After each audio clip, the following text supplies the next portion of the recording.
Chairman new Karachi town Mohammad Yusuf का अवामी शिकायत पर फौरी एक्शन। सुई गैस लाइनों के तनसीब से वाटर एंड सीवरेज लाइनें तबाह। चेयरमैन मोहम्मद यूसुफ की हिदायत पर वाइस चेयरमैन शुएब बिन जहीर का नॉर्थ कराची सेक्टर 8 और 9 में तबाह लाइनों का जायजा। सुई गैस कंपनी के ठेकेदारों की गफलत और लापरवाही से इलाका तालाब का मंजर पेश कर रहा है।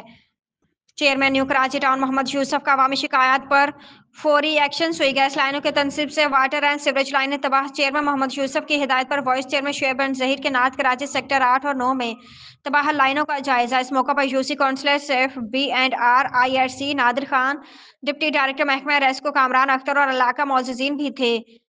वाइस चेयरमैन शुएब बिन जहीर ने तबाहल वाटर एंड सीवरेज लाइनों का जायजा लेते कहा कि सुई गैस कंपनी के ठेकेदारों की गफलत और लापरवाही से इलाका तालाब का मंजर पेश कर रहा है और इलाका मकीनों को परेशानी का सामना। इलाका मकीनों की शिकायत पर आज यहाँ का दौरा किया और मुतल्लिका महकमे और अफसरान को इन तबाहल लाइनों की मरम्मत करके बहाल करने की हिदायत दी है।